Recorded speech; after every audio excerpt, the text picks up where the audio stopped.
Americas tournament along the way. Good crowd on hand in Chicago. Ready to see Team USA and Venezuela. And the U.S. wins the tip with Carmelo Anthony handling it and handing off to Kyrie Irving. One of the points of emphasis for Team USA, play with pace.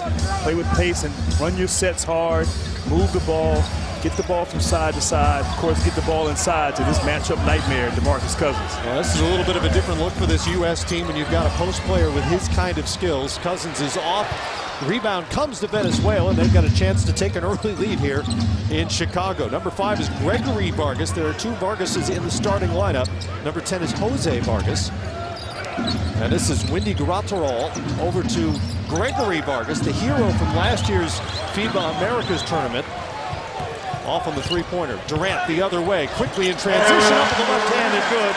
And the U.S. is on the board 2-0. And this is where the U.S. can thrive in the open court, getting the defensive rebound, securing it, and getting out in transition, getting easy baskets. I'll tell you, 6'10", finishing like that, Matt, that's something else right there. Not many countries can throw that back at the United States. I'd venture to say no other countries can really throw that back at the United States. Venezuela threw it away, and Vargas fouls Irving before he could get a shot up. And right here, 6'10", handling the ball, going to his left hand. Good defense, but just better offense right there. Kevin Durant, known for scoring, particularly here in USA basketball international competition. He led the 2012 team in scoring, and of course a 4-time NBA scoring champ as well. First foul on Gregory Vargas for Venezuela. Ball stays here with the United States with 16 seconds on the shot clock. Irving inbounds it. Had an interesting conversation with Mike Krzyzewski here before the game about the way this lineup is put together. As Butler tries his first shot and makes it. A little like what we saw with Kevin Durant in Oakland the other night. Butler, the hometown guy, knocks down his first shot of the night. He's a little comfortable with these rims and the surroundings here in the United Center. 4-0 quickly here. The United States up on Venezuela. Gregory Vargas gets a screen from Echenique, and it's an illegal one, and Kyrie Irving maybe a little banged up. Kind of winced as he fell to the floor, quickly back up. Looks like he caught a knee right there in the thigh, maybe. As Kyrie Irving trying to get over the screen. They bumped knees there with Echenique there. Looks like he's okay though, Matt. Smacks the left thigh as he brings it up for Team USA. Durant traveled with the ball, and back it comes. See these calls at exhibition season. You'll see them during the Olympics as well. These players get used to what is a travel at the international level. It's a different game. The game is going to be officiated differently, and this is why these exhibition games are so important for Coach K and his team to get themselves ready for Rio and be prepared for a new style of play in the Olympics. Jose Vargas. This is John Cox. Puts it on the floor. Out to Graterol. Short on the 3. Ask Coach K about the officiating and how it's gone so far as Melo tries 3 fouls his own. Said he just wants them to officiate the way they will at the Olympics so his players can make the adjustment. Irving, crossover. Short on the jumper. Back comes Venezuela. It's the veteran Cox, hounded by Durant. Out of bounds on USA. And you love that effort. You've seen defensively, Team USA, they switch a lot on the perimeter. Their length is posing so many problems. Venezuela can't get to the rim, can't really get into their offense against the pressure of Team USA. Well, defensively, they are a point guard's nightmare, and we've seen it in the games against Argentina and China. Defenders switch out on a point guards who will be guarded by everybody from 6'1" to all the way to DeAndre Jordan. We've seen switched out and effectively guarding point guards. Yeah, no, it's been very effective. Obviously, Coach K has used that strategy in previous international play. Tyson Chandler was a big guy that could get out there. Chris Bosh in 2008, having a DeAndre Jordan as a big guy as well who can defend multiple positions. Cousins lost his shoe there briefly. That was the delay. Durant with the outlet off the miss. Beautiful look from Kyrie Irving. Butler traveled before he got the shot up, and it all goes for naught. And I'm not sure if I saw a travel on that play right there, Matt. Obviously a great pass, outlet pass by Durant. And then Irving, yeah, it looked like Butler did not have his feet set. Little shuffle of the feet by Butler. 2 turnovers in the last 3 trips down here offensively for the United States. Here's Cox out to Jose Vargas. Off on the 3. And Venezuela starts out 0 of 3 from the field. Irving over to Durant. Back to Irving. And inside to Cousins. Another post touch for him. And down to Durant. Double comes. Irving swings it. Melo for 3. Tapped out by Butler. Back to Irving. That'll fall. Kyrie Irving knocks down the 3 for the United States. And Matt, I know you've done a few games here during this exhibition season, but to see the unselfishness, making the extra pass, obviously a great tip out there, and Kyrie Irving knocking it in. 3 buckets by 3 different Americans here so far. In stark contrast to what we saw Monday night when Kevin Durant scored the first 10 points for the U.S. DeMarcus Cousins slow to get up after the Venezuelan bucket, and he's waiting in transition. Gregory Vargas knocked down the bucket as his name comes falling apart. It's basically disintegrating on the back of his jersey. If he plays the entire first half, he may not have a name or number back there. That's what happens when you have to guard Kevin Durant. He shook him right out of his name. Melo, a second chance opportunity for the U.S. And this is really where they've hurt opponents so far, is on offensive rebounds and second chance points. Without a doubt. And we talked in the opening about DeMarcus Cousins, his size, his relentlessness on the boards, just a load down there. And you know, Venezuela, they're going to have to maybe send 2 guys to try to block him out. One-on-one, you can't prevent him from getting offensive rebounds. Foul goes on Windy Grotterol, his first, and Cousins goes to the free throw line.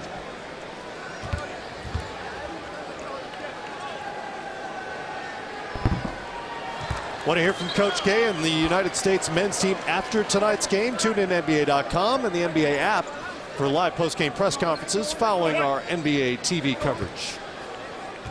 DeMarcus Cousins, what an NBA season he had last year. 2-time NBA All-Star, All-NBA second team the last 2 seasons.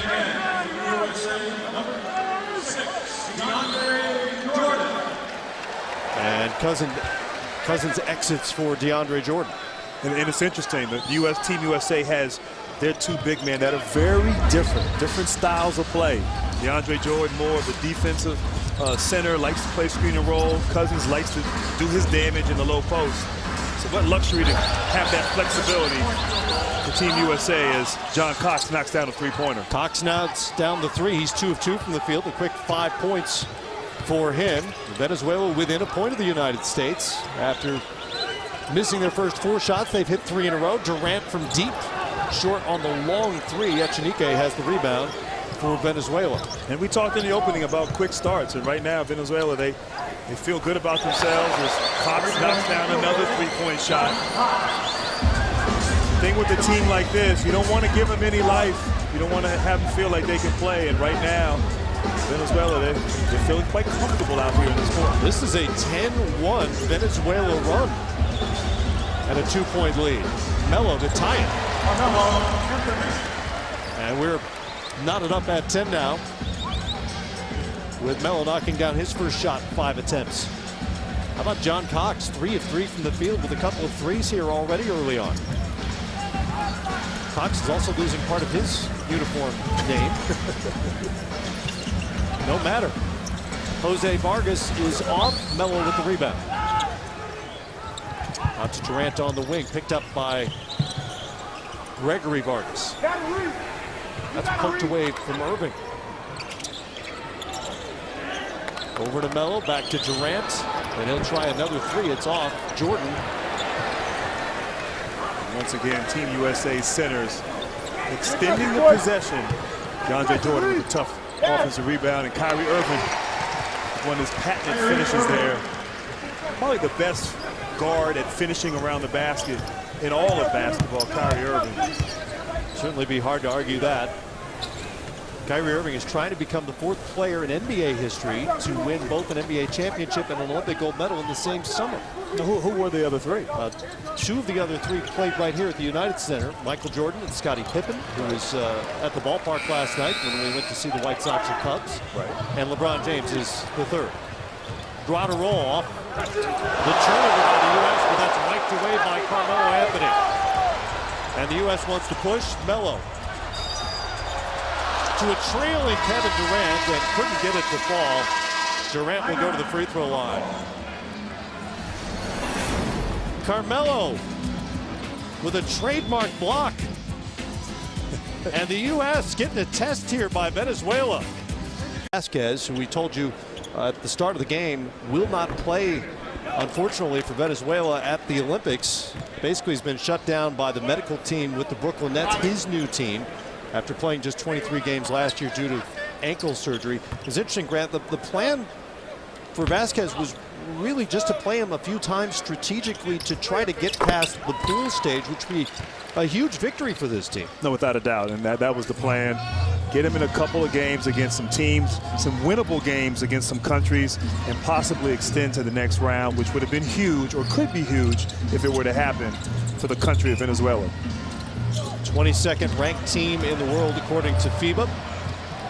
But it's amazing, man, to beat that Team Canada's Klay Thompson misses a three-point shot there, but to beat that team with so many young, talented players that Canada has. Steve Nash, obviously the general manager of Canada, and Andrew Wiggins, Corey Joseph. I mean, you have a lot of Dwight Powell. Kelly Olynyk had 34 in that game. Kelly Olynyk, another one. So that shows you something there about this team, as John Cox, once again, 4 for 4 from the field. Feeling pretty good right here now. John Cox is feeling it here in Chicago. Leads all scorers now with 10 points as Thompson responds. We saw him get hot the other night in Oakland when he knocked down 3 straight threes in the 4th quarter.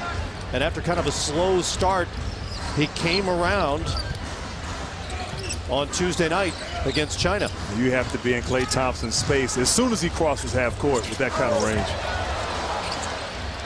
Offensive rebound to Venezuela. And a foul out on Thompson as he fouled David Kubian. And here's the thing, obviously USA has gotten off to a slow start, but with the talent and the depth, they can just wear you down. And we know with their defense and their high-power offense, they can get hot. And the crowd here, it just seems like they're waiting for that explosion to occur. The U.S. is going to have to concentrate on John Cox, who is 4 of 4. The rest of his teammates are just 1 of 9 at this point. Turnover there by Venezuela. Back comes the United States. Draymond Green now in the game. Hasn't played his best so far in this exhibition season. And gets it into Kyle Lowry, also just subbed in. Lowry will take it himself against the roll as the U.S. goes up 18-12. David Kubian handles, former teammate of Jimmy Butler's at Marquette. Turnover Venezuela. This is what the United States does so well. Draymond Green was stripped, but it's a foul near the baseline, called by Anthony Jordan. When we talk about this team, this second unit, as we see Paul George on the bench, these guys can defend.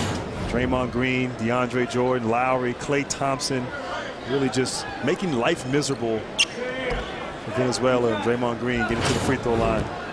And Mike Krzyzewski says that's one of the biggest adjustments for these star players, is to realize they can really go all out for relatively short periods of time defensively, something they're not necessarily accustomed to doing at the NBA level with guys playing 35 minutes a night. Yeah, without a doubt. These guys on their team, respective teams in the NBA, it's a must. As DeAndre Jordan plays a little volleyball up there on the rim. He's got a handle on that FIBA rule. He likes that a lot. He likes that a lot. He wants to bring that to the NBA. But these guys, maximum effort. You know you got a guy coming in. He's going to play. You don't have to play heavy minutes. And that kind of effort is going to prove successful here for Team USA. Cox still hasn't missed. Gives it up this time to Kubian. Gets himself into the paint. That's rejected by Jordan. Thought he was going to shoot it. Thought he was too. And he will this time. Klay Thompson short on the 3. Again tapped out by the United States. This time by Draymond Green. Thompson patiently to the corner. Draymond for 3, well short. And here comes Venezuela. And Draymond has struggled with his shooting, just a little bit off. You wonder if maybe the basketball, the texture of the basketball is a little different. Or maybe for a guy who had a long emotional season and series in the finals, took some time off and now is trying to work his way into rhythm. But Draymond Green, I believe, will be a huge asset here as the team goes to Rio. He's just 2 of 13 in the exhibition season so far for the United States. It's a foul on the pass. And it'll go against Draymond Green. It's his first personal foul. And of course, we talked about the centers for Team USA, but Draymond Green, he can go small, put him at the center position, really switching everything. So having that versatility, multiple lineups, is a must. Here's Cox, hasn't missed yet, and now he has. He got too close. John Cox, the son of an NBA player, and obviously of the scoring mindset with Team Venezuela. 12-2 U.S. run to answer Venezuela's 10-1 run. Thompson looking to add to it, but it's an offensive foul before he got the lob up to DeAndre Jordan.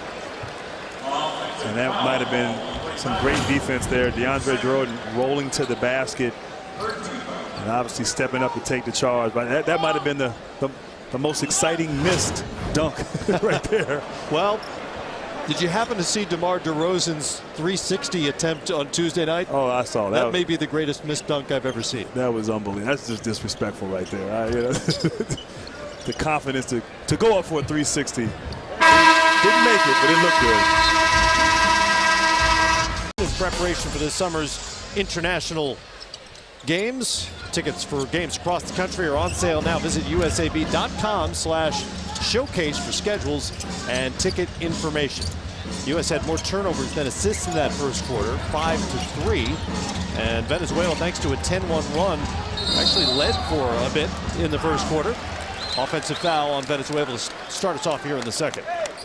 And you got to love that from your point guard, Kyle Lowry, stepping in there, sacrificing his body, taking a charge. Foul on Miguel Ruiz, and it's his first of the night. Lowry brings it up for the U.S. Lowry will try the 3, rattles in and out.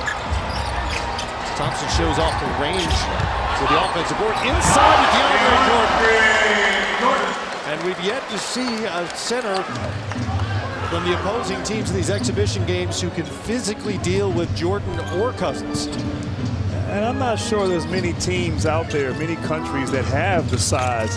Obviously, Spain a few years ago with the Gasol brothers is a team that comes to mind, but they're getting up there in age, and obviously injuries is Jordan with another block. But his ability to change ends and run the court, DeAndre Jordan, quite freakish at his size. DeRozan backs in. Back out to his teammate Lowry. Over to Green. He'll try the shot, heard the whistle. 2 free throws for Draymond Green. And right here, DeAndre Jordan, just throw it up to him. Maybe want to wrap him up on that play, but no, DeAndre finishes at the rim. And then right here, this is where he makes his living. Don't shoot in front of me, young fella. Do you know who I am? Countries behind them on that list, Grant, no longer exist technically, the Soviet Union and Yugoslavia, so they won't be catching the United States or closing the gap anytime soon. 22-12 here in Chicago with Draymond Green trying to add to that lead, the free throw line. Venezuela has made 5 shots. They've also had 5 shots blocked so far. 4 of those by DeAndre Jordan. And of course, one by Carmelo Anthony as he checks back into the game. But it is pretty amazing how the U.S. has just dominated here in basketball, and obviously have changed in 1992, allowing the NBA players, the professionals to play, and what Jerry Colangelo and Mike Krzyzewski have done starting in 2006, really making this program a family, about team, and having great players want to play and commit like they have through the years. Shot off by Dwight Lewis. DeRozan brings it up, pushing into Cuz. Turns over the left shoulder, can't get it to go. U.S. retains possession again, and DeRozan will try the 3. And Cousins may have been called for the foul going on after that offensive board. By the way, an update on number 5, Gregory Vargas. I don't know if he's gone to get a second jersey or if they've tended to the numbers and letters on the back, but everything seems to be back to normal now. He's not guarding Kyrie Irving, so I think that must be it. But I think Kyrie Irving is checking back into the game, so let us beware. Venezuela, like the United States, or like most teams, scheduled a bunch of exhibition games to get themselves prepared for the Rio Games. Lost by 31 to Lithuania. They beat Belarus, lost to the Netherlands, and then lost a pair of games in Spain to Team Spain. Won by just 15. The second one was not close, 91 to 55. They've been all over the place, slowly making their way back to South America. Here's Gregory Vargas. Butler on him. Swinging over the corner. And the three won't fall for Luis Betelme. Talk about exhibition games. Venezuela, they won't see a team quite like this team here with a combination of size and speed, talent. As Kyrie Irving just kind of waltzes down the lane and finishes with the left hand. Easy finish for Irving. Give him 7 now. Venezuela is just one of their last 11 from the field. That'll end the streak. Hazel Guillet knocks down the 3. Venezuela's 3 of 8 from 3-point range. That's an area Coach K had talked about before the game. Just obviously you have to guard the 3-point line. That's why switching is so important. Vargas has a wide open 3 that rims out, but these teams in international play love to shoot the 3. And you have to be disciplined and understand, close out, play every possession for the entire clock. Butler hard to rim because couldn't connect on the follow. Guillet brings it up for Venezuela. So that short of FIBA line, 3-point line, it is an attractive shot. Guillet is way outside the line as he missed on that 3. By Venezuela and knocked out by the United States. And Venezuela will keep it here with Nestor Colmenares set to inbound. And you know, Matt, Team USA, they're up 10. Up 10 right now here in the second quarter. Just look a little sluggish right now. They had a very intense practice. They said it was probably the most intense practice they've had. They really competed, went up and down the court, played a lot of 5-on-5. And right now they just, you know, they don't seem like they've found a little bit of a lull there offensively. But we know that they're capable of flipping the switch and turning it up and getting it going. A little lethargic start for the United States and frankly for the crowd here in Chicago as well. There haven't been many big highlight plays for the home team. Got more excited when Dwayne Wade was announced. I guess I'd be excited too. Harrison Barnes into the game, gives it to Melo. Nice move. Misses on the fadeaway. Melo goes to his left, hangs, misses, follows his own shot, and he's fouled by Betelme. And of course, Carmelo Anthony, who is so aggressive, loves to attack, uses his body, his size, so adept at getting to the free throw line. Did it on that play. First foul for Luis Betelme. And Carmelo Anthony about to become the first U.S. man ever to appear in 4 Olympics in basketball. Steps to the free throw line. I mean, that's amazing. 4 Olympics. If USA wins, 3 Olympic gold medals, 4 Olympic medals overall. That commitment right there to Team USA on his part is just really exceptional, and he really is the team leader. He's the leader, the guy who's been in some close games, has been through the battles, helped build this program to where it's at right now, and it's great that he's continued on here playing for Coach K and Jim Boeheim, his old coach from Syracuse. Holds Olympic records for threes made and attempted. 3rd all-time in the United States in Olympic games played. 4th on the U.S. Olympic scoring list and rebound list. And it's interesting. Carmelo Anthony, as you mentioned, and Kevin Durant are the only 2 that have played in the Olympics. There's been continuity the last few Olympics, having guys in LeBron and Kobe, obviously Melo, Durant, as Kyrie Irving gets the ball in the open court, and Cousins running the court hard, gets fouled. I think Cox wanted to stop that before it got started. Stepped in to foul Irving. Smart. In Venezuela, they got to get the ball to Cox, who been the one guy offensively can get things going. Foul goes actually on Jose Vargas. Even to Carmelo Anthony. Looking for Cuz out of the post. Spins and called for the travel. Much to his dismay. And that was pretty good defense there. Echenique there just using his size as Cousins tries to spin off him. Just lost his balance there a little bit. Echenique is very familiar with this part of the country and playing in the United States. Played at Rutgers and then was a teammate of Doug McDermott, current Chicago Bull, at Creighton. Inside they go. Echenique goes to the left hand and is a little long. Back comes Irving. Cousins, extra step. That is a trap. That was definitely a travel. You got to love the effort. Cousins getting out in the open court. But just got to put the ball on the floor first, big fella. Yeah, I don't know. I think shackling a fool is not. They don't have the USA basketball edition. I don't think there's an Olympic edition yet, anyway. Don't give the big fella any ideas, that's for sure. Well, that's a travel in the NBA as well, but there's no question it's a travel at the FIBA level. Kind of got caught between steps. If I'm Venezuela, I'm feeling pretty good right now. You know, regardless of the reason, Team USA, you're only down 11, played pretty well, good defense. They're not totally comfortable out there, Team USA, and although Venezuela is not totally comfortable either on the offensive end, but.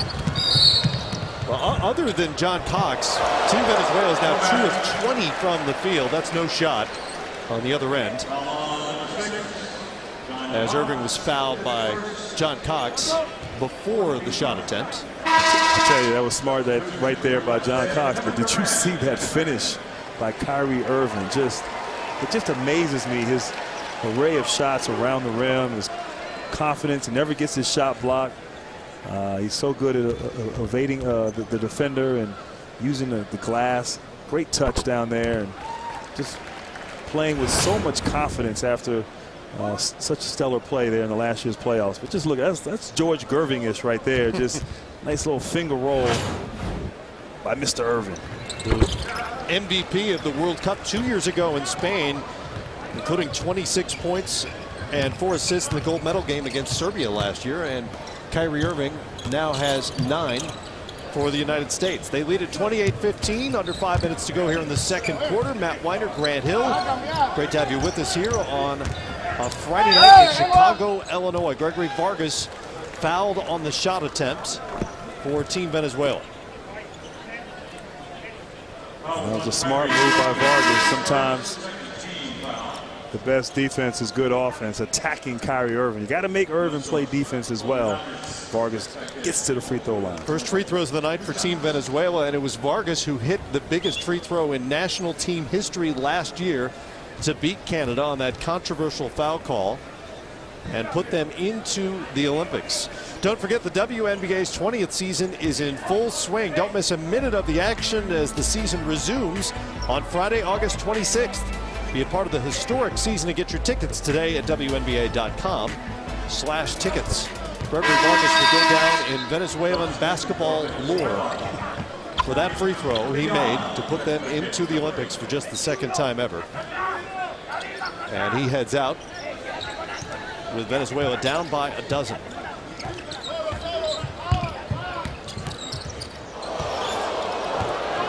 Kubian assigned the task of guarding Irving.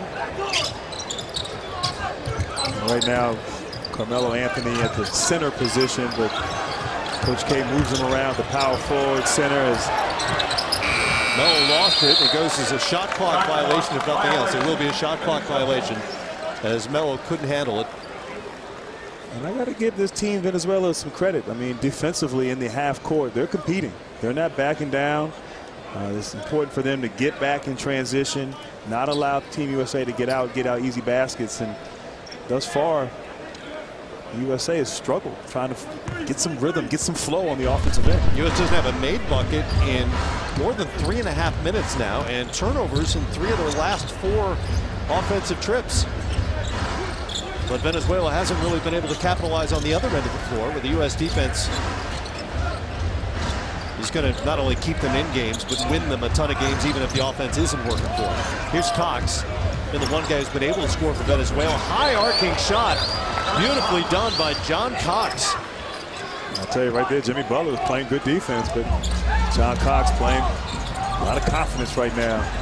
12 points now for Cox, and Durant is way off in the three-point attempt.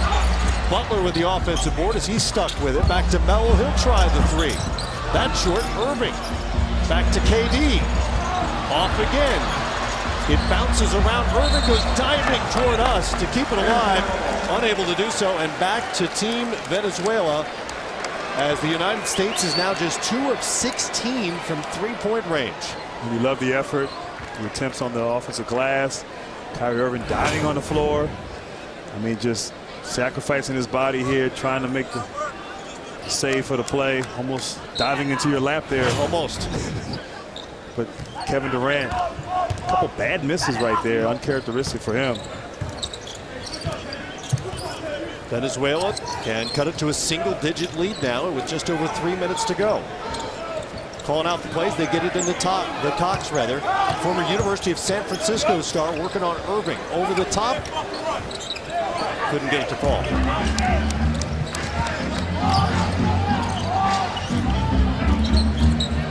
Irving working on Cox, hangs. Rolled off. Another second chance opportunity for the United States. Right now, Team USA just can't find that basket, can't seem to knock it down. U.S. returns to the offensive end, just 2 of 14 from the field this quarter. Barnes fouled in the act, and he'll go to the free throw line. Story so far has really been John Cox of Team Venezuela. Mentioned he played at the University of San Francisco, and his dad, Chubby Cox, also played for the Dons and was an 8th round pick in the NBA draft, and went on to play 7 games with the Washington Bullets back in the 82-83 season. That was back in my day. I grew up in the D.C. area. I was a Bullets fan. I'm going to go back and check my media guys right there. A fan of Chubby Cox? You know, I don't recall that name. I remember some of the other names. Kevin Greavy, Greg Ballard, Wes Unseld. Chubby Cox. And John Cox has kind of handed it to the U.S. here on a Friday night in Chicago. United States lead is a dozen. Let's get a good look at John. Butler bumps Kubion, and it's a foul in the backcourt on Jimmy Butler. Just the 3rd team foul against the United States. Jose Vargas had something to say to Butler as he went to inbound. Kubion brings it up for the Venezuelans. A little friendly chatter, man. Yep. Nothing too serious. Back out to Cox. He has 12 already. Tried to get that past Durant. Hit him in the knee. And then I think he tried to bump him before he got the shot off. No foul called. And it works out in Venezuela's favor. Back they come. Travel on Vargas, who's wrapped up by Carmelo Anthony. Shuffled the feet as he tried to make the move baseline. And we will take a break. Under 2 minutes to go. The United States winning, but not exactly dominating so far. Unbelievable. They're great guys. And so too are our military. And we thought it was just a marriage made in heaven to link or to connect the best athletes in the world with the best military in the world. And so we're really happy about it. General, a couple of times in Vegas and throughout this pre-Olympic tour, especially here in Chicago, we have seen some true emotion from both the USA players and the TAPS program, which is helping children who have lost a parent in service. Yeah, so TAPS is Tragedy Assistance Program for Providers, and I'm going to make sure I don't get part. I don't want to become part of the game here, but and it's the it's survivors. It's survivors of it's sons and daughters and mothers, fathers, and what these athletes have done is embrace them, because what it helps them understand is what it means to represent their country, and that connection is magic, actually. while that's all happening, we're seeing an incredible relationship building. And as much as it impacts the players, as Coach K wants to understand what serving is all about, what's the impact it's having on the military? It works both ways, right? So the military feels good about what it does. These athletes are the most recognizable athletes in the world, right? And so what the military takes away is that they care. That young group of 12 or 15 or 20 of them believe that what they do is important. And so it's a great connection, and I'm so proud to be part of it. A rousing ovation here as we get a timeout and play. We'll keep it here, though. Dwayne Wade being shown on the big board as he had his press conference. He'll join us at halftime. We know you're a pretty basketball fan. Used to play back in the day. Now what I do is try to connect people who can make a difference in each other's lives. And what TAPS does, by the way, it's all about survivors. And, you can't ever overcome the grief that someone feels at losing a loved one. But what you can do is you can begin to pile memories on top of it, positive memories. And that's what these young guys have committed to do. And by the way, the women's team too. So let's not forget that Gino Oriem and the women's team is committed to TAPS as well. And a big win for them tonight over Canada on NBA TV. General Martin Dempsey, thanks so much for joining us. Thank you. All right, thanks very much. Matt, back to you.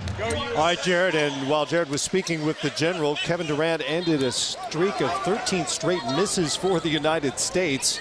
Their first bucket in more than 6.5 minutes. Here's Irving, adjusted in the air. That Butler foul won't count. Irving was fouled on the layup attempt. And you heard General Dempsey talking about the relationship with USA Basketball, and I really respect what Coach K, what Jerry Colangelo has done, really for the players to understand that they're connected to something bigger than themselves. And when that Star-Spangled Banner is played before every game, and obviously at the medal ceremony, to understand that you're connected, who exactly you're playing for, and so they've done that every year, and I think it's very much benefited the team. But as Jared talked about or asked and General Dempsey mentioned, it also benefits the soldiers and troops who have the experience as well. And it's a natural connection for Mike Krzyzewski, who of course played and coached at Army, starting his collegiate coaching career back then. Played under Bob Knight, the military academy. Under 30 seconds to go here in the first half. The United States has had a sluggish start offensively for certain. Venezuela just hasn't been able to hit very many shots outside of John Cox. There's another air ball. And the U.S. lead is 16 with a chance for the final possession of this first half. Here you can just eeny, meeny, miny, mo in terms of who gets the ball. Well, in this case, eeny, meeny, miny, Carmelo. Layup there. Kubion at the buzzer. Off the glass, no good. The United States has doubled up Venezuela 36-18 despite 30% shooting. They finish on an 8-0 run as we head to the half. It's Jared Greenberg with USA Basketball halftime presented by Verizon, and a visit with Dwayne Wade as we continue. It's halftime. Offensively, struggle. Great crowd here at United Center has been waiting to erupt, really, but there haven't been a ton of highlight-worthy moments for the United States, despite doubling up Venezuela. And for Venezuela, John Cox was the story. He scored 12 of their 18 points. No one else could score. DeAndre Jordan all over the rim as he gets deep post position. Great ball movement for USA. Great ball movement. Just they came out, moved the ball around, hard cuts, and got the ball inside.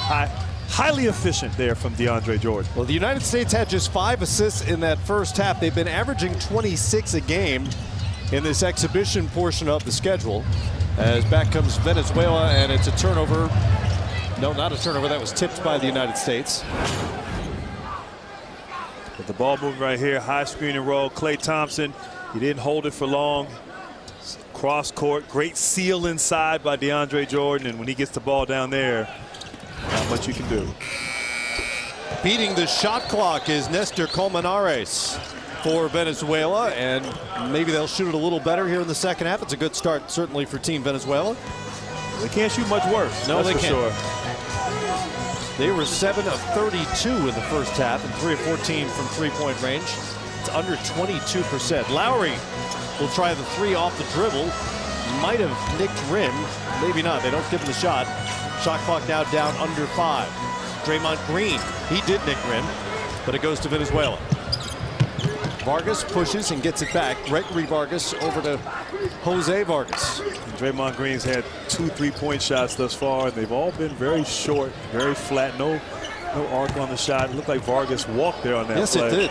Instead, he gets the shot. It's well off. I'm with you. That looks like a travel. A lot of the United States shots, because that's cleaned up by Colmenares. 2 quick buckets for Nestor Colmenares here to start the second half. A lot of the American shots we noticed in the first half have been short, and by short I mean well short for whatever reason. Thompson's off the front rim. Right on cue right there, man. Just good looks. That's a great shot, highly efficient. Klay Thompson coming off a down screen. Just everything's been a little short. Good look from one of the elite shooters on the planet, Klay Thompson. Just hasn't had the touch. I do think every time he shoots the ball is going in. I must confess. Colmenares already has a couple of buckets here early in the second half. That one's stripped. And DeRozan is fouled by Jose Vargas. You know what's interesting? And 2 years ago, the World Cup play, you had a guy like a Kenneth Faried who was just a high-energy player who, in a game like this, when things aren't going well, Coach K was able to insert him in the lineup and play. Just brought life, brought energy. You don't have that kind of player as Klay Thompson misses another 3. But he actually played well, started some games. Played very well. Very helpful in their quest for a gold medal at the World Cup. He really just had free reign to run around and wreak havoc on both ends of the floor. Tons of offensive rebounds, tons of buckets in transition. They could use something to get the energy going here tonight. Vargas missed the rim on the short jumper, but disrupts that pass attempt. DeRozan to the rim. Left hand is good for DeMar DeRozan. And I like that. When your jump shot's not falling, getting to the basket, getting into the paint, get an efficient shot, high field goal percentage. DeMar DeRozan, known as a slasher, not really a jump shooter, more mid-range, getting to the basket, to the free throw line. First make of the night for DeRozan. Echenike to Cox. And John Cox is short. And now he's missing. Now he's missing too. It's contagious now. If you're just with us, John Cox hit his first 4 shots of the night. He had 12 of the 18 Venezuela points in that first half to really keep them in the game. Nobody else could hit anything for Team Venezuela. So, Matt, you said just a minute ago that Team Venezuela, they hit 7 for 34 in the first half. 7 for 32. And Cox had 5 of those field goals. 5 of those 7? Yes. Wow. So the rest of the team not as good. 2 of 27 by my math. That'll fall. Well, the great thing about shooters like a Klay Thompson, you're going to keep shooting. You're not going to stop. As you said, one of the best shooters on the planet.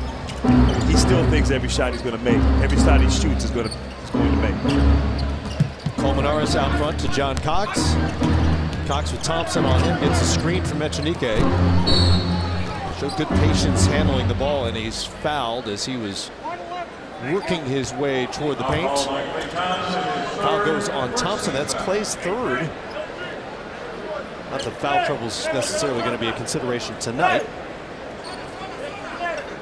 And, you know, watching this game tonight, as we see the coaching staff on the bench, as a player, going back to my time 20 years ago, 1996, obviously Scottie Pippen was on that team, and you had so many practices against each other, exhibition games. And it's almost like the preseason in the NBA, where after the 5th or 6th game, you're ready for the real games to start. Thompson leaks out for the easy 2 off the Vargas miss. U.S. is once again doubled up. Venezuela up by 22 now. Jose Vargas, pressure, gets it to Guillet down low. Colmenares thought about it for just a moment before he noticed who was in front of him, DeAndre Jordan, and then got rid of it. Cox misses. Back to Colmenares, and he's fouled. Venezuela, they're scrappy out here, persistent, just continuing to fight. You know, you want to make the most of this opportunity. Every time as a team you have an opportunity to play, you want to compete.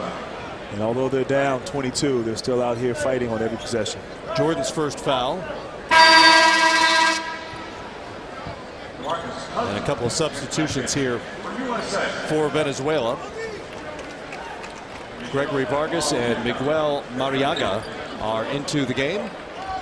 Jose Vargas exits, as well as Echenique. And we talk about just the lack of energy right now. One thing I know Coach K really emphasizes is communication, talking, almost over talking, particularly on defense. We haven't really seen that here at the end of the first half and start of the second half. No, it's been literally and figuratively a quiet night for the United States so far. Cousins is back in there. Jordan exited in that substitution. We had a foul before DeMar DeRozan could do something spectacular at the back end of that play. And that was a smart foul right there by Guillen, just understanding that USA had numbers, fouling Kyle Lowry in the backcourt, and making them come down and try to earn here against this half-court defense. They've shown a good feel for that a few times here tonight, kind of preempting the highlight play when they saw it coming. Colmenares exits now. Luis Betelme wears number 11 for Venezuela. Kyle Lowry brings it up for the United States, up 44-22 midway through the third. Here's Thompson. Hand off to Cousins. And Cousins, for at least the third time tonight, that might have been his fourth travel of the night here in Chicago. Just a little clunky all around for the United States. It ain't good to be in this arena. I lost a lot, but no, it's good to come back and see the USA team. It's always great to see these guys represent their country and then try to get us a win over there in the Olympics. You and our broadcast partner Grant Hill teamed up in '96. What are some of your memories of your first go-round in '96 with the red, white, and blue? Well, you know what? It was really fun because I got to play with the guys that I always was against all year long, and then become great friends with them. And then especially with Grant, we became great friends too. So it was always fun for me to be with them for the 3 months that I was with them and travel with them. And it was just a great time for me at that time. You're being a lot kinder. He said earlier he wishes he got more playing time. He's not sure why. Well, you know, I don't know. You know, that's just the way these teams go. You know, I was fortunate to start, but he didn't. You know, I know you should have played. He should have played, but you know what I'm saying. But it was just fun. We had fun. But you was the man, though, Grant. You was the man. I'm just trying to sell him out. He didn't say that at all, actually. He's too nice of a guy. You know that from Grant Hill. Let's get the state of the point guard from you. Obviously went into the Hall of Fame a couple of years ago, and now it's deemed the golden era of the point guard in the NBA. Do you view it that way? Yes, I do, because you know what happened is they turned two guards into one guard, and they can shoot the basketball. So they're dominated more the ball, and then they're shooting more threes. In our game, we were more dominant in the inside. It was an inside-outside game. Now it's an outside-inside game. So they shoot a lot of threes, and a lot of fans are really hyped on the three-point shooting. So the guards are dominating the ball, and they're scoring a lot of points. We got a lot of point guards in the NBA that right now that can score the ball. They were really naturally twos when they was in college, and now they just turned into ones in the pros, and they can score the basketball. How are the Chicago fans treating you so far tonight? Oh, they've been treating me great. You know, once you become off the court and you don't play against the Chicago Bulls no more, and you did what you did on the court and played hard like I did, they treat me well up in here. Everybody's been wanting a lot of autographs, a lot of pictures. It feels great to come to another arena and still get the love that I get. I counted, though. I think Grant got a few more requests than you. I hope so. He was a man. You know, that Duke man. That's what he was. Gary Payton, thanks so much for joining us here as it is a 50-22 third quarter lead. Matt and the gold medalist Grant Hill back with more in a moment.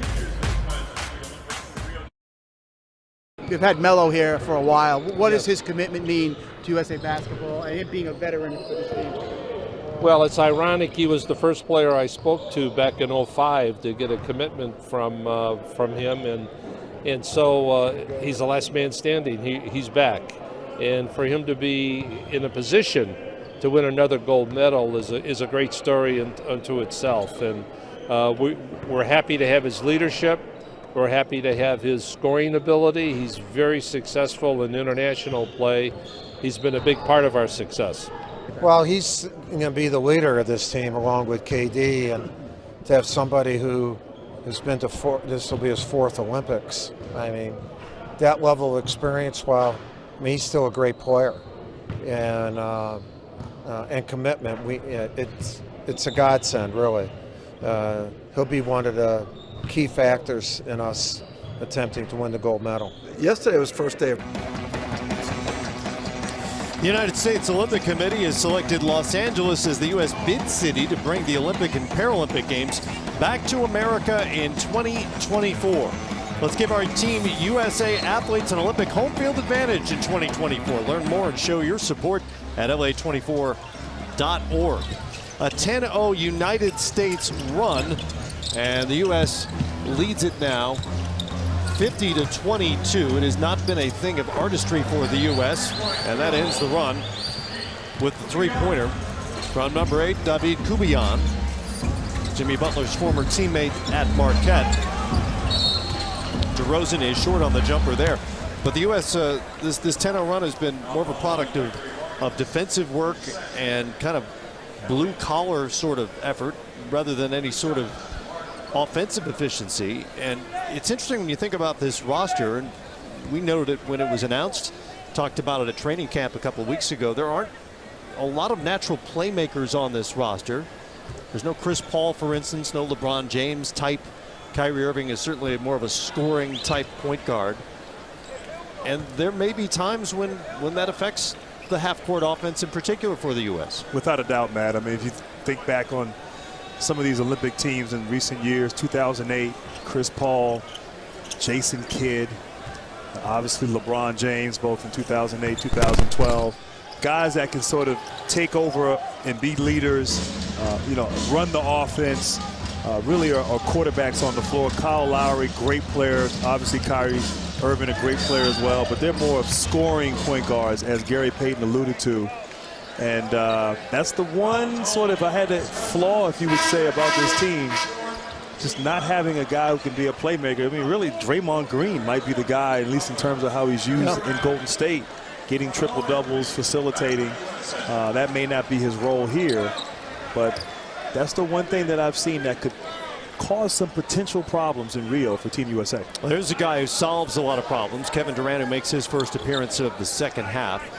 Foul went on Cousins, who's had a frustrating night to say the least. But to the point about the playmaking, so far the United States has as many turnovers as assists in this game, 9 of each, despite the big lead on an overmatched Venezuela squad. I mentioned off the top, Venezuela's going to be one of the longer long shots in Rio in just their second ever Olympics. Here's John Cox. Got hot in the first half, been quiet here in the second half so far. Scoreless since halftime.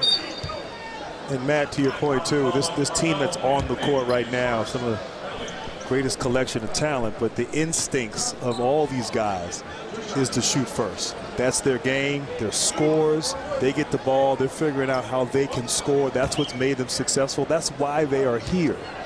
And obviously not having that point guard, that John Stockton role, or Jason Kidd, Chris Paul, could be a challenge. Could be a challenge for this team as they go. I don't think it will be. I think they're good enough and talented enough where they win. But if I'm nitpicking here, no, it's absolutely, and that's what folks have to do with this kind of roster is nitpick, because clearly the United States enjoys an embarrassment of riches when it comes to basketball talent, and by far the deepest reservoir of talent available in the world.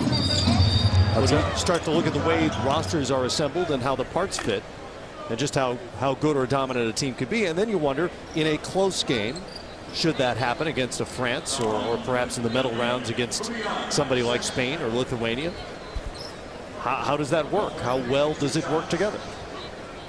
And let's figure out too, I mean, Carmelo Anthony and Kevin Durant are really the only remaining guys. You know, that team from 2012 had a lot of carryover from 2008 and also from 2006.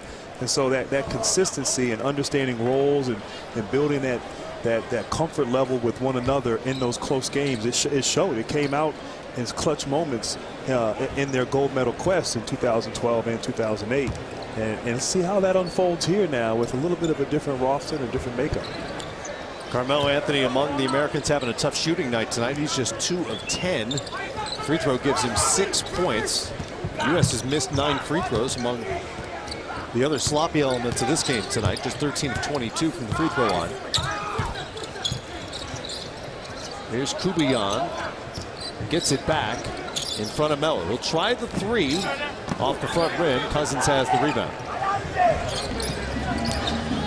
Carmelo Anthony has a mismatch down below as Kubian was trying to fight Carmelo and obviously was giving up quite some size at 5'11".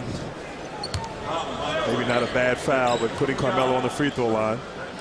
Same matchup he was faced with on the other end a moment ago. And you know, Matt, that's one of the things we talked earlier about the difference in how the international game is officiated. Unlike in the NBA, 5 fouls, now you're in the double bonus.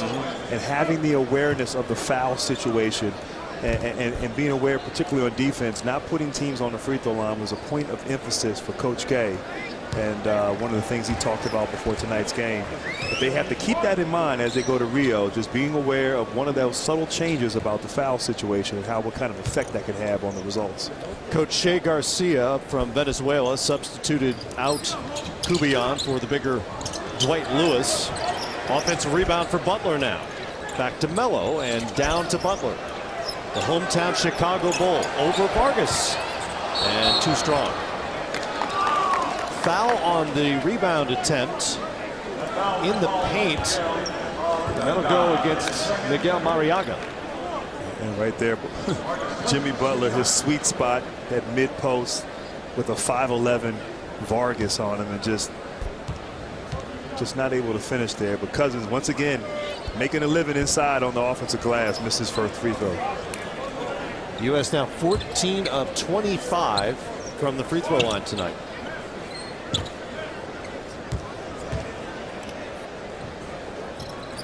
And sometimes as a coach, you're not mad at a performance like this. They didn't play well.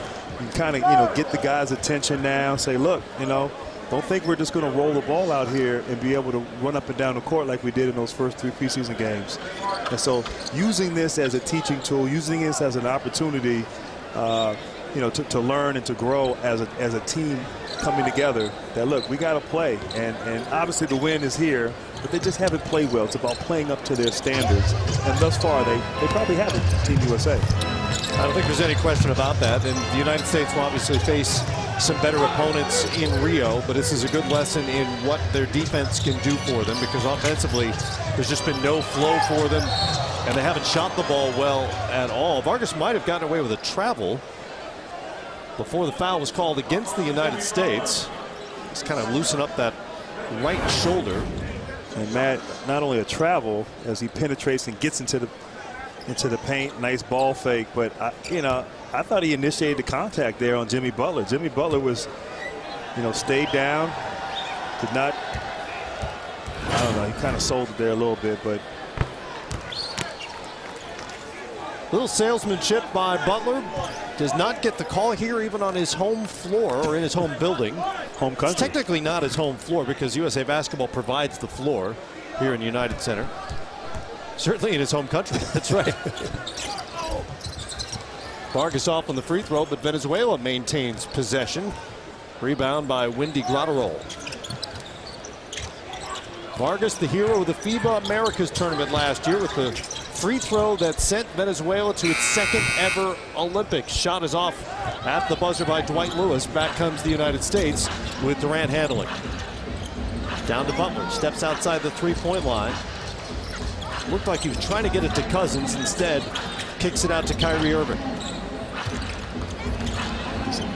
Mismatch there. Carmelo Anthony. Irving over the top, no. Cousins, no. But he's fouled once again, and the United States, again, kind of punching the clock on the offensive boards and making things happen down there the hard way. DeMarcus Cousins just has a nose for the ball. Obviously we know his footwork, his ability on the low block, great touch. Starting to shoot some more three-pointers on the offensive end, but his ability to take up space, use his size and strength, anticipate the missed shot has really been on full display here tonight and throughout the exhibition season thus far. He has 8 rebounds to go with 5 points so far. The United States just hasn't shot the ball well with the jumper tonight. Just 2 of 22 from three-point range, including 0 for their last 14. Here's Vargas. Grotto roll, showed shot, put it on the floor. This is on the runner. Cousins with his 9th rebound. Durant fouled before he could get a shot up. And clearly that has probably been something emphasized by the Venezuela team, to not let this team, Team USA, get in the open court, foul them. Don't let the highlight plays make Team USA make basketball plays and not athletic plays, and really effectively taking the crowd out of the game. And obviously they're sticking to the game plan. They've definitely been a factor in the clunky, lack of flow sort of feel to this game offensively for the United States. They haven't hit shots, but Venezuela has done what it needed to do. And Venezuela's had some open looks. Yeah. I mean, they've had open looks. They haven't been able to convert. But when you play a team like this, you have to almost junk the game up. You have to have some strategy. When you're outmanned against a very talented team, you have to figure out a way to control the clock, control tempo, and obviously be effective on both ends of the floor. You got to hit shots like that. Vargas could not connect. Jose Vargas for 3. That'll fall. Venezuela picks up a 3 instead of a 2. Still down by 23 here in the final moments of the third quarter. Melo to Cousins. Might have traveled again. That one was not called. And it goes over the left shoulder for the bucket. His first made field goal of the night. Cousins now with 7 points and 10 rebounds for Team USA. It's a 25-point lead. Final seconds here of the third quarter. Vargas poked free by Irving. Butler around the back. He'll pull up for 3 at the buzzer. And it's short, like so many other shots tonight for the United States. And they'll go to the fourth quarter just 2 of 23. Fire by their standards, but coming into tonight, 36.4% from three-point range. And obviously that number's going way down based on tonight's results. And I'll tell you what, this team is too good of a shooting team. Some of the best shooters in the world. You know they'll get it going and won't have many games or performances like they had here thus far. Got players like Kevin Durant, who's been fantastic from three-point range at the international level. 34 threes in 8 games in the 12 Olympics for Kevin Durant. Carmelo Anthony, likewise, has really just destroyed that three-point line. Shot 50% in the 2012 Olympics from three-point range. But nobody's really had it tonight. Here's Durant.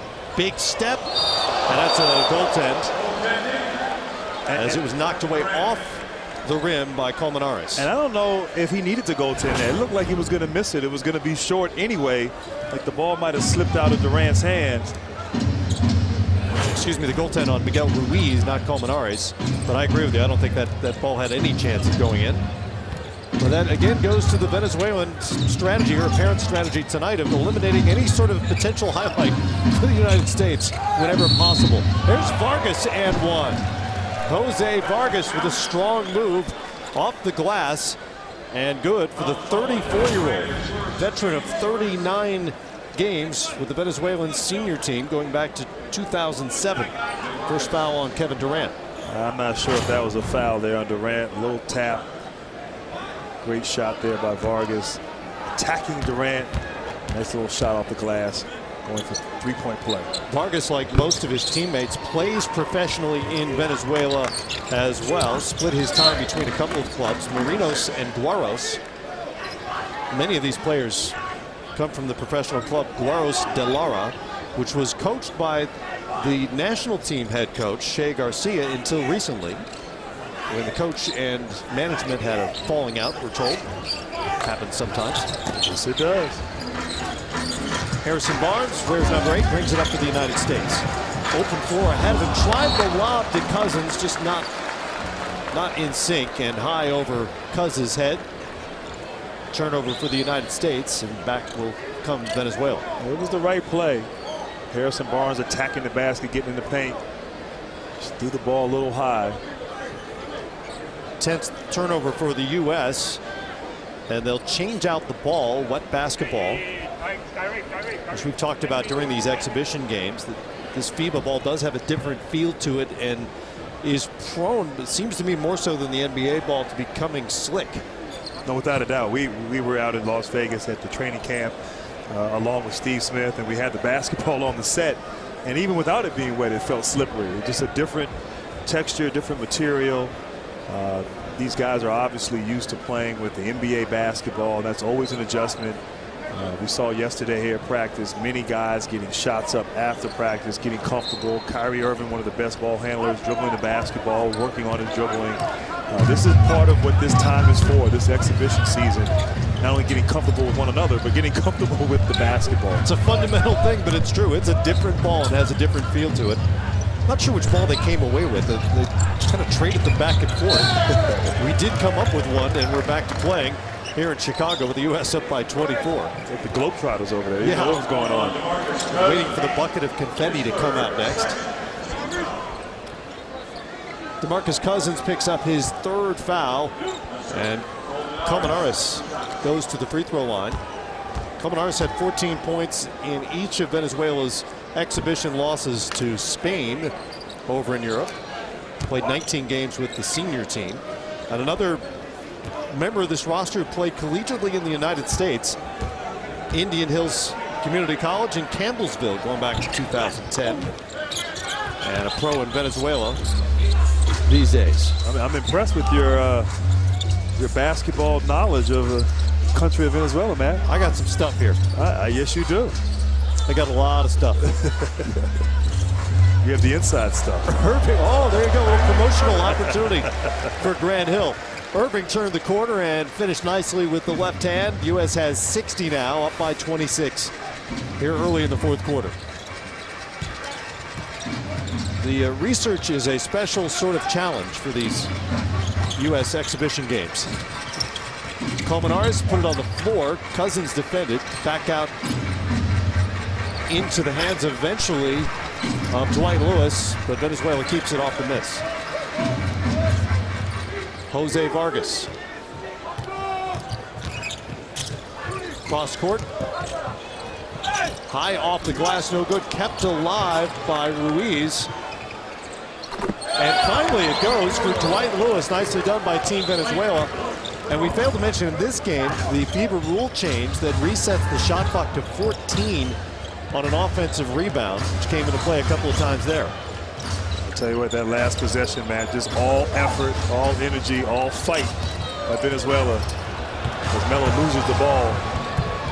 Melo grabbing his hand on the way back as well.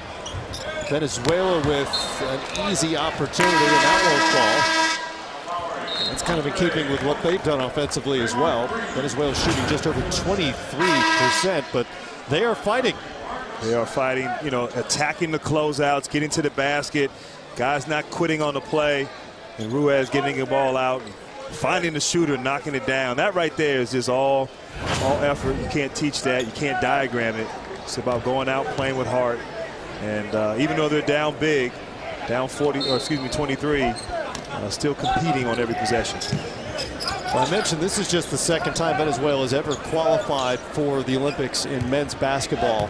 It is a big deal in their country, and frankly, it's a country that could use the distraction. Some serious economic issues in Venezuela. By some estimates, more than 3/4 of the population now has fallen into poverty in Venezuela. They'll be cheering on their team regardless of the results, and reason to cheer for the U.S. fans now with Jordan trailing the play and throwing it down on the break. DeAndre Jordan waking up the crowd here in Chicago. We expected a lot more of that here tonight. Draymond Green pressures defensively. Colmenares handles it. Back to Vargas. Ruiz out to Colmenares. Working over Lowry off the glass. Well off, shot clock violation. Back to the United States. I'll tell you, I mean, is there a big guy out there his height that runs the floor like that and get out, and just knowing that you throw the ball up there, he will go and get it. So explosive. Mr. Jordan. Another Jordan played pretty well here in this building. This building has hosted a Jordan a time or two with some success. Oh, yeah, a lot of success. 6 championships for the man who has a statue outside. I'd say it was a lot different playing in here when that Jordan was no longer playing. Payback. That'll affect a franchise a little bit. Oh, yeah. Lauer to Barnes. He couldn't quite get a clean handle on it, but eventually cradles it and finishes with the left hand. And Harrison Barnes' first bucket of the night gives him 4 points. 27-point lead for the United States. Has been an uneven game offensively, to say the least, for the U.S. Maybe tired legs from the scrimmage yesterday. Shots have been short. Really have lacked flow offensively. Echenique lost it off the post, but the U.S. gives it right back to Vargas. Vargas to Echenique, hard to the rim, and a good finish by the big fella, Gregory Echenique. That's his first bucket. 2 points for the former Creighton Blue Jay. Klay Thompson in transition. And granted, it was about this time the other night in Oakland when Klay caught fire and knocked down 3 straight threes. He can catch fire anytime. It can happen quickly when it comes to Klay Thompson, and the U.S. looking for somebody with the touch tonight.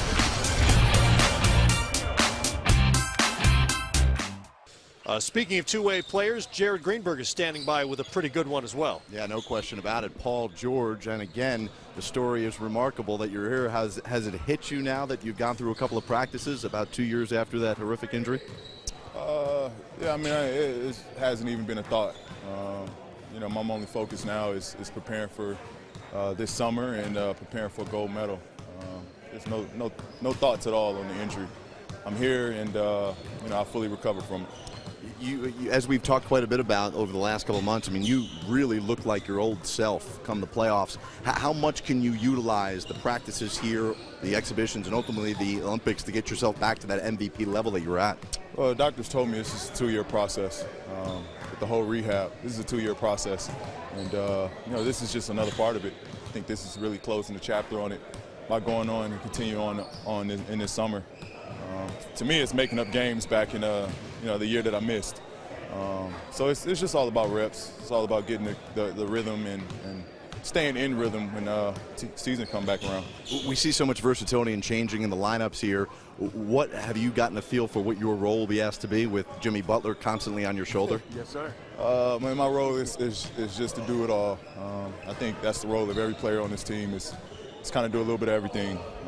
Coach K is not asking too much from any one of us other than to be ourselves. So it's just go out.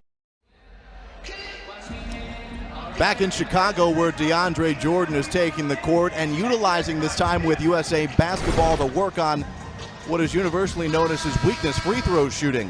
One constant going all the way back to the minicamp in Vegas has been Syracuse head coach and Mike Krzyzewski's assistant on Team USA, Jim Boeheim, working with DeAndre on his free throw shooting. He's 0 for 6 through the first 3 games during this pre-Olympic tour.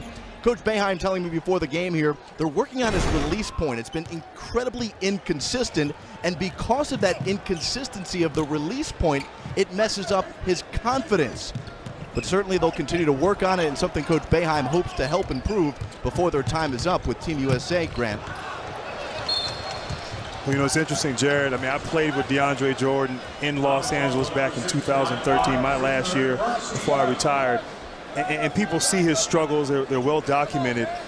But the guy put so much effort in every day after practice, working on his free throws, putting the time in. And you're right, there was the inconsistencies with his release point. And but a guy like that just lacking the confidence and you know, getting a chance to obviously work with the Hall of Famer Jim Boeheim. But DeAndre Jordan may struggle with his free throw shooting, but he makes up for it with his defense and all his stellar play on the court. Draymond Green stepped on the out-of-bounds line, 13th turnover for the United States. Grant, Jordan has an almost unimaginable gap between his field goal percentage, which is #1 in NBA history for a career, 67%, and his career free throw percentage, which is 25 points lower, 42%.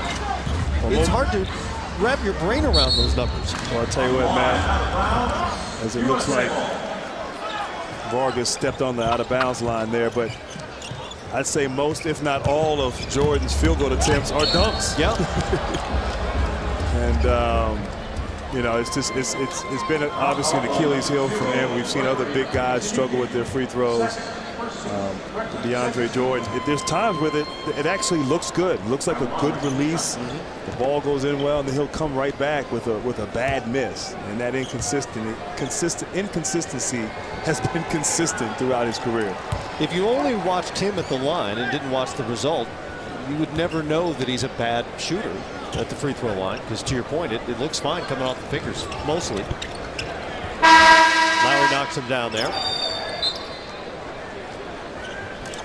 Obviously, the NBA changing the rule, no longer the hacker center or hacker whomever in the games, and penalizing teams for using that as strategy, which will benefit a DeAndre Jordan and others who have their free throw struggles. It'll be interesting to see how Olympic opponents treat DeAndre Jordan in that regard.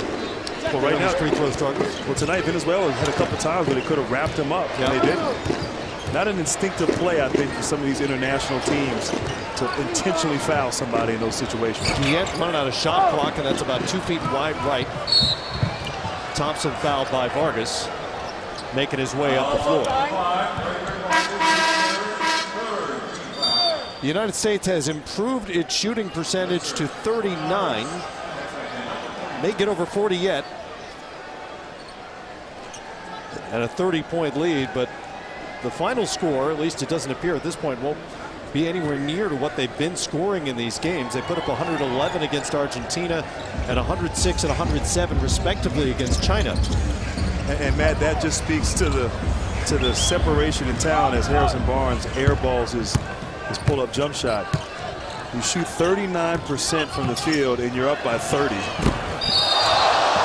Cox has it wiped away by Jordan. That's an goaltend on Jordan, who disagrees with the call.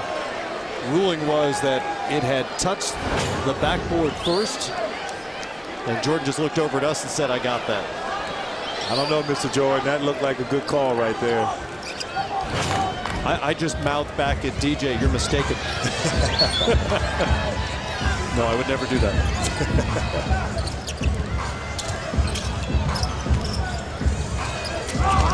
Draymond Green out of the post on the smaller Vargas. Spins and finishes. Nice move by Draymond Green, and a good recognition by the United States that he had a much smaller defender on him. And that's Green's first bucket. He's the final U.S. player with a made field goal.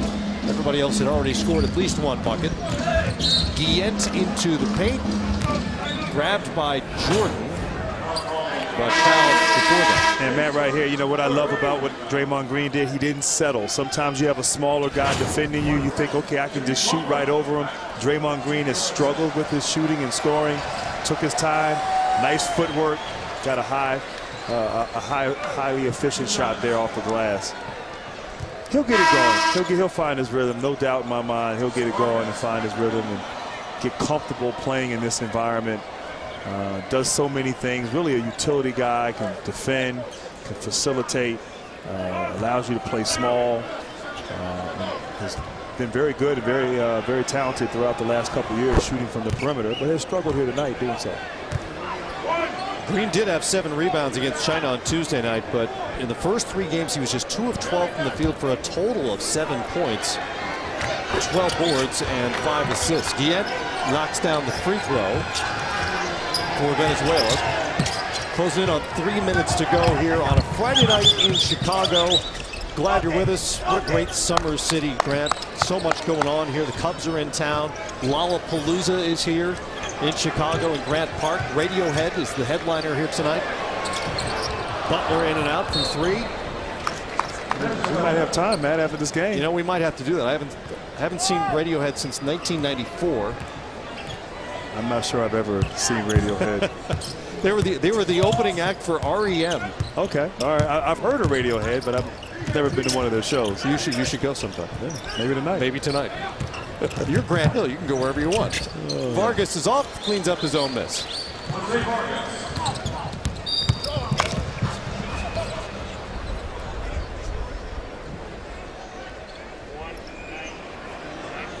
been a grind all night for the United States, and they lead it by 26.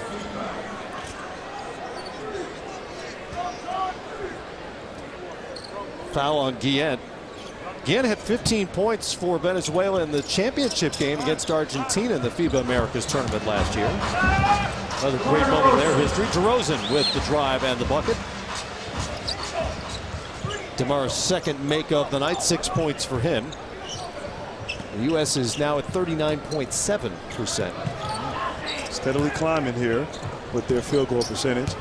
I think really they look tired. I mean, they've done a lot. They played a lot here in recent weeks, going after it every day. And this is one of those days where I think fatigue won. Fortunately, they played an opponent that wasn't up to speed. There's a highlight the Americans have been waiting for. Kyle Lowry somehow tapped that back to Jimmy Butler. What a play by Lowry. Wow. And a finish by the hometown Chicago Bull, Jimmy Butler. And the lead is 30. I'm not sure I've ever seen that before. That kind of alley-oop play. Well, you're about to see it again. That was a cue to Heights in the truck. But now Kyle Lowry just trying to save the basketball, throws it up to Butler.